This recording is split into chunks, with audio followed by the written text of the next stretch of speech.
Hi, my name is Lorena Reese, and my special populations project is going to be about the population of smokers in Hispanic Americans. So I first wanted to talk about the predisposing characteristics of this special population. So they are Hispanic, and the U.S. Census Bureau defines Hispanic as an American with a person of Cuban, Mexican, Puerto Rican, South or Central American descent. And 55 million people are of Hispanic or Latino ethnicity in the United States, which translates to about 18.1% of the U.S. population. The Hispanic segment out of all the minorities of the U.S. population is growing at a significantly faster rate. Also, Hispanic Americans are the youngest groups in the United States, and about 25.6% of Hispanic Americans live below the federal poverty line.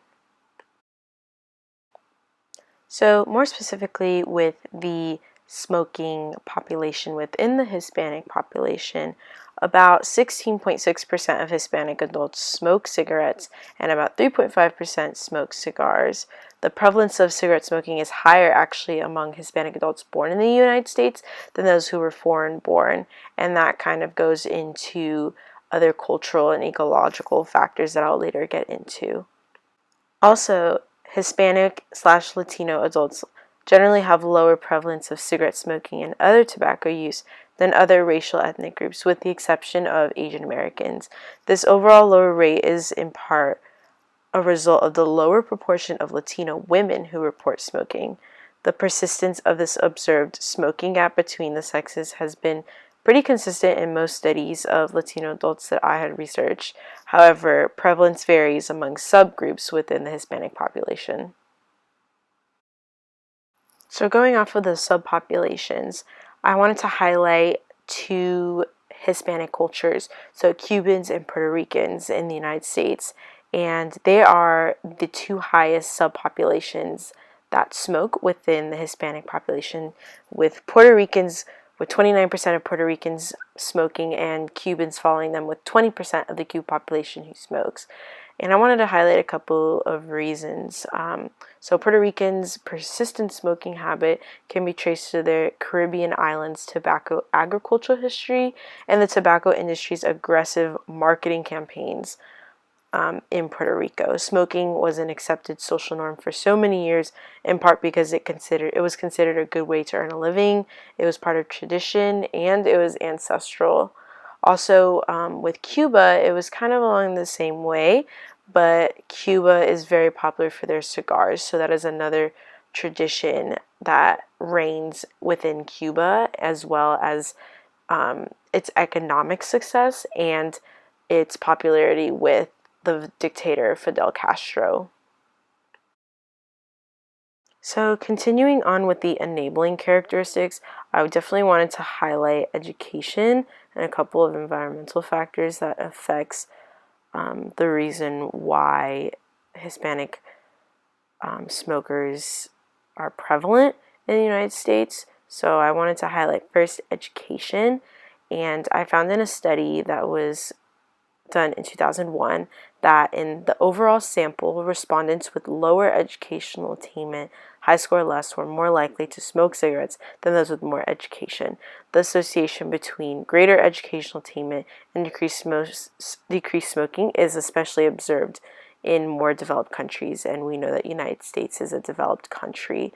So when there is less access to this education, there is less understanding and less acknowledgement of the health factors, and also it doesn't help that historically different cigarette brand names such as Rio and Dorado have been heavily advertised and marketed to the Hispanic American community, including advertisements in so many Hispanic populations.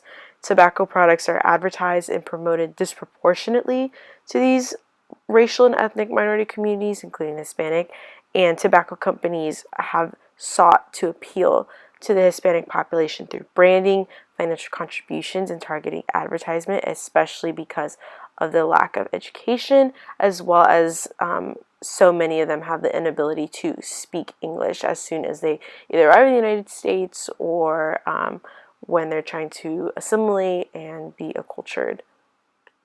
So I wanted to highlight another characteristic, which is acculturation. And here I provided a kind of Venn diagram illustration that shows what acculturation is and how acculturation has had an overall negative health effect on smoking in both men and women in the Hispanic American population. There's a gender pattern in the relationship between acculturation and smoking.